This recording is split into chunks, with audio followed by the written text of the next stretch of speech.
Hi guys, it's Ksenia. Welcome back to my channel. So today I have a nearly $1,000 giant perfume haul to share with you guys. I have 9 perfumes in front of me that I'm going to be showing with you guys today. So definitely grab a snack, watch this video when you're doing chores or I don't know, doing something because we're going to be here for a long time. This is very much a collective haul. I didn't just get these like all at the same time. That would be insane. I've been collecting these for like the past 6 months. Also, a few of these you might have seen pop up briefly in some of my previous videos, but I'm going to show them more in depth, I guess, in this video. With all that being said, before you watch the rest of this video, please make sure that you are subscribed to my channel, and let's get started. Starting off with the first fragrance, this was like a major fail on my part, like major fail. But that's okay because it ended up being a good accident. This is the Hugo Boss, the scent for her. Not to be confused with Private Accord, which is what I was supposed to get, but I accidentally got this one. Yeah, I'm an idiot. So basically, I got this in one of those like perfume kiosks at the mall, and I asked for the scent Private Accord. I showed her the picture of the perfume that I was asking for, and she gave me this, and me being stupid, I didn't even look at it twice, and I was like, yeah, that's it. It wasn't it. I think this might be the original one, and I think the scent Private Accord is like a flanker of this one. I'm not really sure because I'm not too familiar with it, but I know that the scent Private Accord from Hugo Boss is a huge, like such a popular scent. So many of you guys have told me to get that perfume, and it's so like it's such a talked about scent here in the fragrance community, and so that's what I was hoping to get, but instead I got this one. Now the reason why it's a happy accident is because I'm actually not mad at it. It's actually a beautiful scent. I am mad about one thing. I think the bottle looks exactly the same as the one I was supposed to get. The scent of this is so pretty. I'm actually not mad at all that I got this one. I still wish I got that one because this is the one I was trying to get, but it has a major fault. Normally, the last thing that I look for in a fragrance, which I'm sure it is probably like something that you look for first in a fragrance, but for me it doesn't really matter, and that is staying power. I always bring my perfumes with me, so I never mind reapplying or just dousing myself in perfume. Like, I don't really care. I always reapply throughout the day. But this scent has to be like one of the least long-lasting perfumes I have ever tried. Whether it has been a super expensive perfume or a very inexpensive perfume, like this just takes the cake for not lasting. I will spray this on right now, and at the end of this video it will be gone, probably within the first 5 minutes. Oh, it smells so good. I'm so mad because it smells so good. I just wish it lasted. This literally lasts tops 20 minutes, and that's like pushing it. The scent of this just makes me so much more excited to try the actual one that I was supposed to get, the Private Accord, which I think is like a chocolatey, like orange blossom sort of perfume, if I'm not mistaken. But this one is so pretty. This one smells like peach. There's like a prominent note of peach, but it's not like a synthetic peach. It's a very realistic, fruity, juicy peach-like scent, but with also that perfumey quality at the same time. It has top notes of peach and freesia. It has middle notes of osmanthus and base notes of cacao. So it's like that mixture of peach and cacao. You can only imagine how sweet this is, but at the same time it's not like a gourmand because it's kind of like a fresh and sweet type of scent. It kind of smells like a peach that's been dipped in chocolate.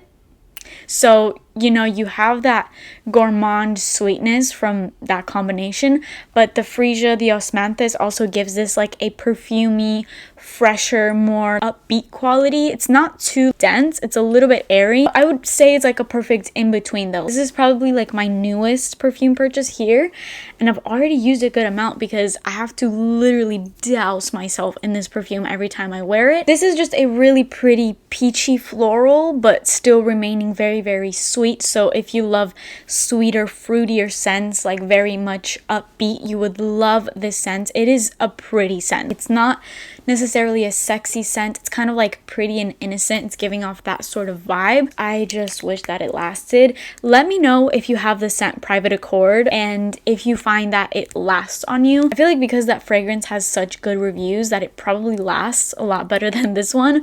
But let me know if you have it. Does it last? Or does it not? And let me know if you've tried this one or if you have both and you can compare. Please do so, because I'm really interested in getting the one that I was actually supposed to get. I don't regret getting this one because I really do like it. This is just a scent that has to be in your bag at all times because you're gonna need to reapply like 200 times a day. I would see this being really, really good to layer with because it's a very sort of linear, it's a type of scent that could be easily mixed with so many scents because there's not so much going on, and maybe that will help it last a little bit longer as well. That is the Hugo Boss The Scent, not Private Accord.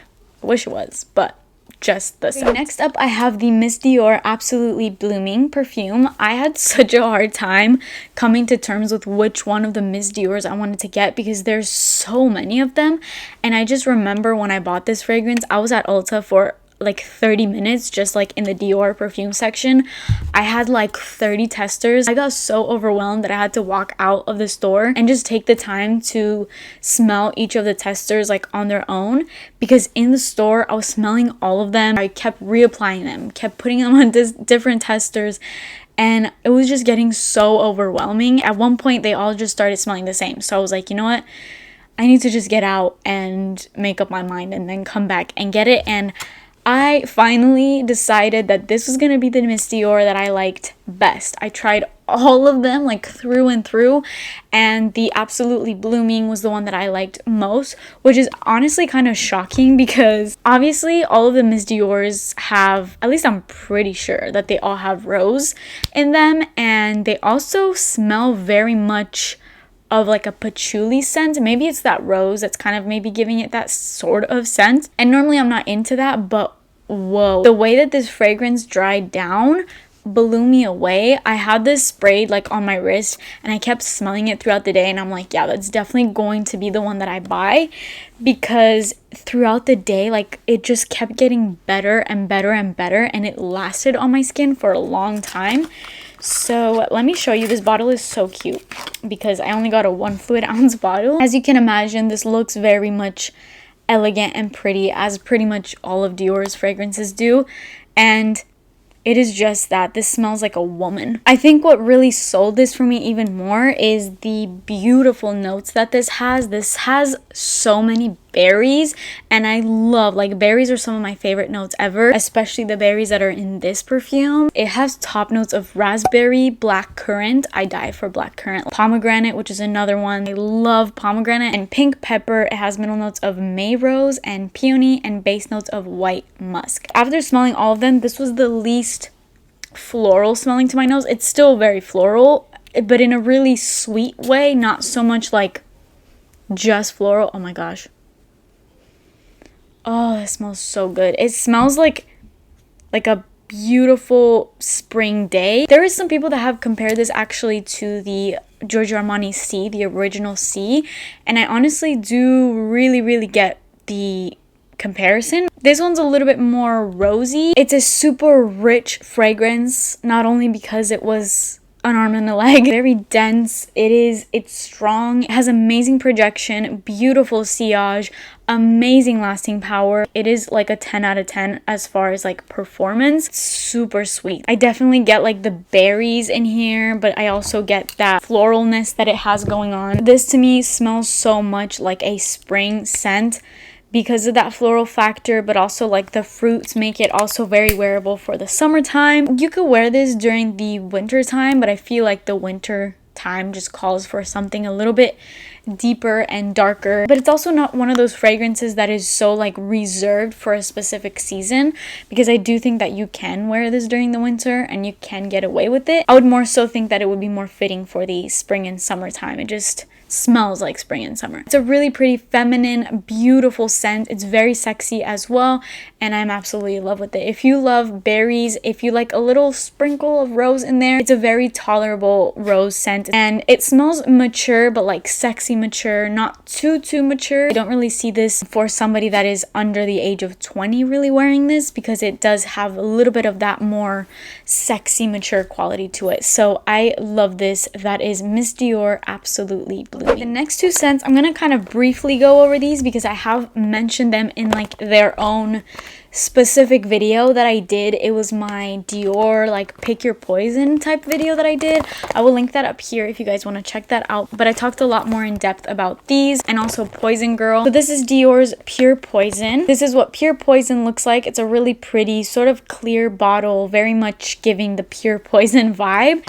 This fragrance is for those of you that love your florals. It's very much floral, but coming from a not so floral lover, I feel like this is very tolerable. Something about it that is sexy, which again, like I said that in the Dior video, but I never find like a strictly floral fragrance sexy. I know that a lot of you may disagree with that, but I just personally don't. I like sweeter scents, and I find those a lot more sexy. But for a strictly floral scent, this is so like sexy, and I don't know why, like what is in this that is giving that vibe, but there really is like a exciting part to this, something that makes you just not want to stop smelling it. As floral as it is, it's not super airy. There is depth to it, and I don't know how to explain it. I really can't explain it. It's a scent that you have to try out. It has top notes of jasmine, orange, bergamot, and Sicilian mandarin. It has middle notes of gardenia and orange blossom, and base notes of sandalwood, white amber, cedar, and white musk. So I guess the reason why it has a little bit more going on is because it's not, as you can tell, it's not just floral. There's like the woody quality to it that I think maybe that is why it's giving it like that little bit of spice. And then also the white amber is maybe giving this like that hint of sweetness. It's not sweet, but there's a hint of something in it that's really like saving it. It's a very like angelic scent to me. I feel like this is a really good scent that you could wear for your like wedding, because it is innocent and sexy, so it'll give you like this beautiful duality of both, and very much feminine. So I love this scent. It's a beautiful scent. Very clean, floral, and a little bit musky, but a good type of musk, because I don't like musky. Like as soon as I smell an overly musky scent, I'm like, it straight up smells like BO. And you guys know that I've said that about a lot of perfumes, but I don't think that about this one. Although there is musk, it's being like balanced really well by all the other notes, and it's not dominating over the other notes, which is very important. So that is Pure Poison by Dior. And then we have the total opposite. This is Hypnotic Poison, which looks like this. This is EDT. The EDP is the least favored one. It's a lot stronger. This is already so strong for an EDT. This will last you years. Like you will literally put this on, you could smell it like 3 weeks later. It is that strong. So you definitely do not need the EDP of this, and I've heard a lot of people say that they do not like the EDP. This is just the best one. So if you are going to get one of the two, get this one. This one basically smells like a cookie. It is so sweet and addicting. Definitely hypnotic for sure. A lot of men die over this fragrance. It is like a sex bomb type of perfume. Definitely like a aphrodisiac. Basically the bottle is giving you exactly what you would think this smells like. It has top notes of coconut, plum, and apricot. It has middle notes of Brazilian rosewood, jasmine, caraway, tuberose, rose, lily of the valley, and base notes of vanilla, almond, sandalwood, and musk. So you got it all in here, but it mostly smells like a vanilla cookie, but very sexy. It's not so like juvenile as that would make you think it would be. There's coconut in here. It has like a licorice sort of a smell to it, so I feel like you might need to like the scent of licorice to like this, but at the same time it's not like the dominating factor of this. There's just that like that hint of licorice giving it more sweetness. I love licorice scents personally, but it is something that I think you need to smell, especially if you don't love sweet scents. If you do not like sweet gourmands, I would say stay far away from this one, or at least like smell it at a store, get a tester or something. Do not blind buy this if you do not like sweet scent. But for all of my gourmand, sweet, sugary lovers out there, you would love this. This is a gourmand like a gourmand has never done before. It's super sweet, classy at the same time, almondy, perfect scent for fall and winter, specifically winter. It will literally give you like this warm hug. It is a very, very warm scent, and it literally makes you feel like you are wrapped up in a blanket. There's chocolate on mine. Is that chocolate? I have it all over me. Is that chocolate? I really hope it's chocolate. Anyways, that is Hypnotic Poison by Dior. Moving on, I actually have 3 Thierry Mugler, or actually just Mugler now, fragrances to show you guys. So let's start off with probably this one. So I don't think I have showed this on my channel yet. This is Angel Muse EDT. There is a eau de parfum version of this as well, which is really good. I've heard. I have not smelled it, but this is the one I picked up because this one does not have patchouli in it, which is weird because it's an Angel flanker, and Angel is known for its patchouli. Although I hate patchouli, and obviously Angel, like the original, is like a patchouli bomb of a fragrance. But weirdly enough, I don't hate it, and I think the only reason why is probably because it was a scent that my cousins used to wear, so it just reminds me of like my childhood. It's just a scent that I always smelled growing up, so I think for that reason is probably why I don't hate it, because it just has so many memories attached to it. But I think if it wasn't for that, maybe I would not like it, and I probably wouldn't like it. I don't own it. I don't think I ever really will, because I just like the smell of it. I don't want to smell of it. But this one, on the other hand, is a different story. This smells so, so good. It definitely has the original Angel DNA for sure. Like, I can pick this up in here, but there's so much more to it. And if you hate the original Angel, I still think this one is definitely worth a try, because it's really, really pretty, and there's so much more going on in this that it kind of distracts you from that Angel scent. This has top notes of passion fruit, mandarin orange, and lemon. It has middle notes of hazelnut coconut spread, not coconut, what? Hazelnut cocoa spread and cassis. It has base notes of vetiver, akigala wood, chocolate, and caramel. So as you can tell, this one is giving you sweet. It's giving you chocolate, caramel. The Angel Muse perfumes are known for their chocolate scent. I definitely smell that hazelnut chocolate in here, more so like in the dry down. In the beginning, it kind of opens up with the Angel scent, but then you get the chocolate notes. Now, although there is no patchouli, at least stated in here, I do get that in the dry down, but it's very tolerable because it's not dominating over the other notes. I feel like it's a really good blend of all the notes that I just mentioned, so it's not like the main thing that I'm smelling here. And I love this bottle. I think I said this before, that it looks, and I still think it looks that way, it looks like a spaceship, or like something that like a little alien would be like preserved in.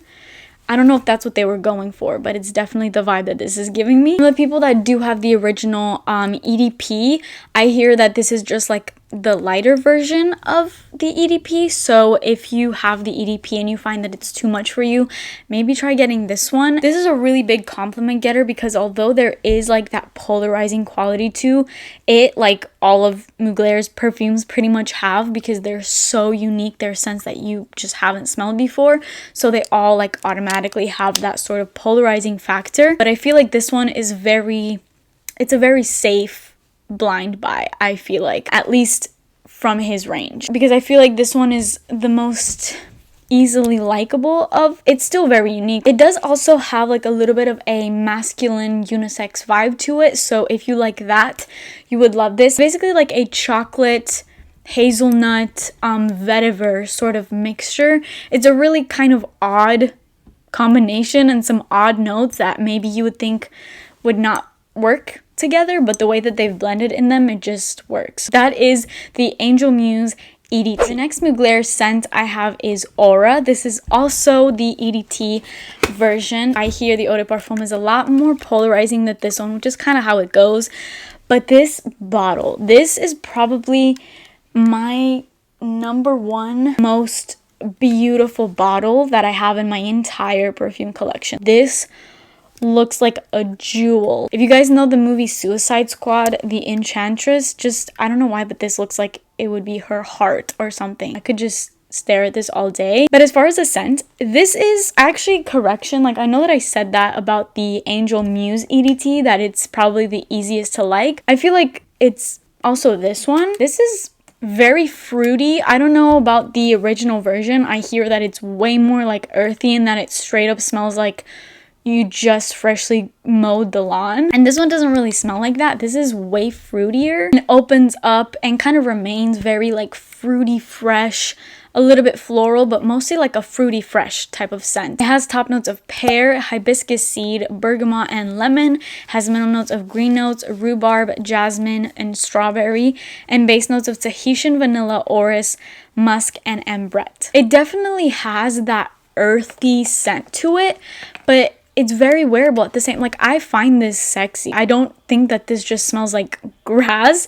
I don't know if that is what the original one smells like, because I have not smelled it, but to me this one smells very fruity and very much likable. Like, I don't think it's that polarizing. There's a sweetness to it. It smells very feminine, very upbeat, very fresh, but in a very mystical way. It's a very like magical scent, as you would think, coming from a bottle that looks like this.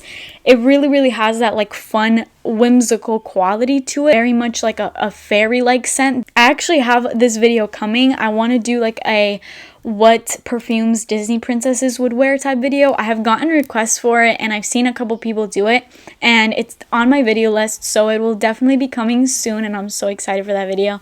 But I guess I'll give you a spoiler right now. Maybe I'll change my mind until that video, I don't know, but this one smells like what Tinkerbell would smell like. This definitely, I would pair this up to Tinkerbell. It looks like it would be her scent, and it also smells like it would be her scent because it's earthy, but it's sweet and feminine and whimsical and fun at the same time. So I really like this scent. It's a very interesting, unique type scent. I know that the original has some bad rep around it, but I think this one's a lot better, at least from a person that has not smelled the original. And then the last Mugler scent that I have is actually the most recent release from Mugler. This is Alien Goddess. I did a whole dedicated video to this perfume, so if you want to check that video out, I will link that up here. But basically, this perfume has absolutely zero correlation to the original Alien, like none whatsoever. I do not smell a drop of Alien here, and that's coming from an Alien lover. Like, Alien is in my top 5 fragrances for life. It's a fragrance I could never do without. It is like I can't get enough of Alien, and I bought this hoping it would have some sort of resemblance because that's very typical for a flanker, but it does not at all. So if you do not like Alien, definitely buy this scent because you would love it, because there's nothing in it that smells like Alien. This has top notes of coconut water and bergamot. It has middle notes of jasmine and heliotrope, and base notes of bourbon, vanilla, and cashmere. This just smells sweet and coconutty, very tropical vibes. It smells amazing, but it does not smell like a Mugler type scent. It doesn't have that unique, strange scent that all of his scents have, and it doesn't really have that polarizing quality like all his scents have. It is a scent that will appeal to pretty much everyone. People have compared this to La Vie est Belle Soleil Crystal, which is a really pretty perfume, Replica's Beach Walk, and also Soleil Blanc from Tom Ford. So as you can tell, it definitely has that beachy quality to it because of that like coconut vanilla mixture. It's a wearable summer scent. It doesn't just smell like the beach and that's it. I wish that they would release this like more so like beginning of summertime, because that's what I see this for. I don't really see this being like a winter or fall fragrance. I mean, I guess you could wear it. You could wear any perfume at any time. But as far as like vibes that it's giving you, it's very much a summer spring type perfume. It's kind of citrusy as well, but mainly more than anything, what I smell out of this is coconut and vanilla. So if that appeals to you, you would love this. A lot of people love this. Like, a lot of people are obsessed with this. This is a major compliment getter. You will get so many, like, I promise you, if you buy this scent, you will be getting like stopped left and right, and people will be like, you smell amazing, because it's just that type of scent that will attract really good attention because it's very crowd pleasing. So that is Alien Goddess from Thierry Mugler, or Mugler. I keep saying Thierry Mugler, but it's Mugler. Now, the last two scents are from Giorgio Armani. I feel like packaging wise, they kind of look exactly the same, but we have the original Si here and the Si Fiori, which I have gotten so many comments telling me to get this perfume, and so many people have reviewed it. It's like a cult favorite. People love this, but people also die for the original Si.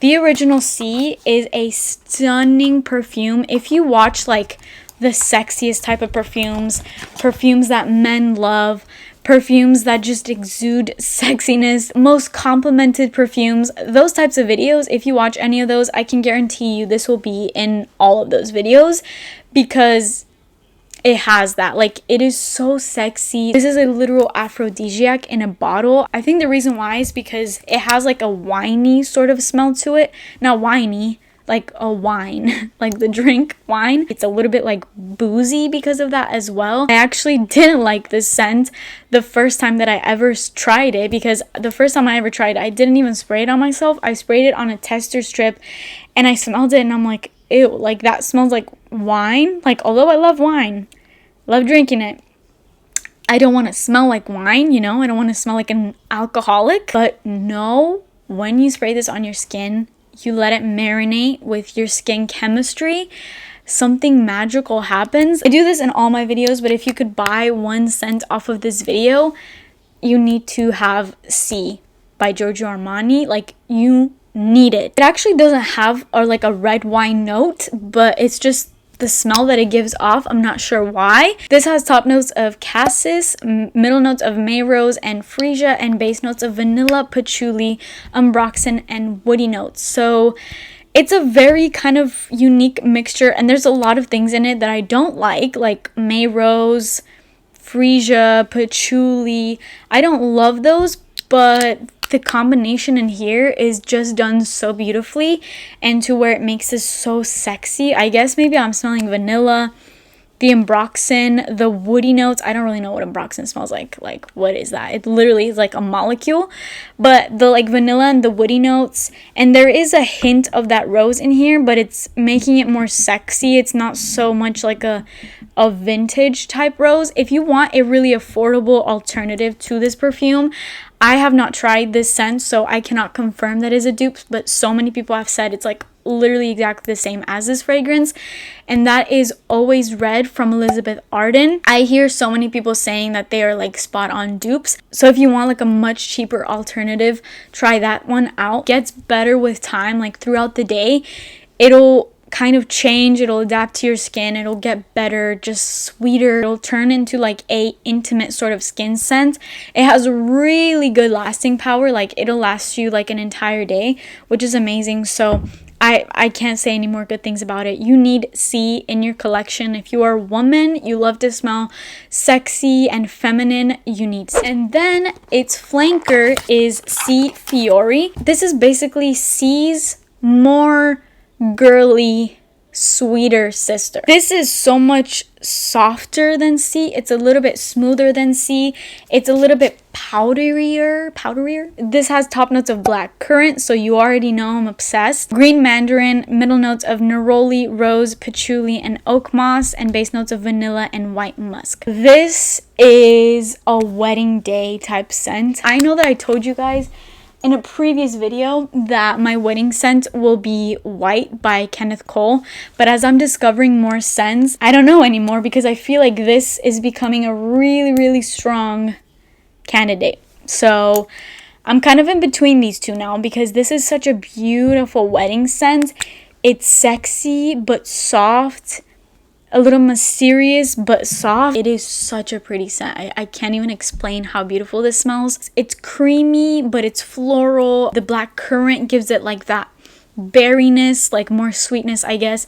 And it's sweet overall, but there is that element of like a feminine floral quality as well. It's a lot more creamy and smooth than Si.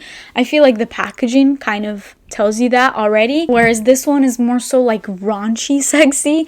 This one is more so elegant sexy, trashy and classy, but still sexy. I know that I said that if you need one perfume out of this video, it should be this one, but if you are more so like on this vibe, then I guess you can kind of pick and choose which one you want to get, because they both have the DNA of the original Si, obviously, but like I said, this one's a little bit creamier. It kind of gives you a completely different vibe than this one, while still having the original like DNA of this freak in the sheets, lady in the streets type of scent, whereas this one is just freak in the sheets, freak in the streets. So that is my giant perfume haul. At the end of these like super long videos, I literally have no voice. Like my vocal cords are like it's like a straw. Anyways, that is it for this video. I hope you liked it. As per usual, please let me know your favorite perfumes that I showed in this video. Let me know which of these you have in your collection, if any of these are like your top hated perfumes. I love to know. Like, I think it's so interesting that a perfume I love you might hate, and vice versa. I love those kinds of conversations, so definitely let me know in the comments. But that is it for me today. Please subscribe to my channel if you have not already and you enjoy my content, and please turn on your post notifications, and I will see you guys in my next video.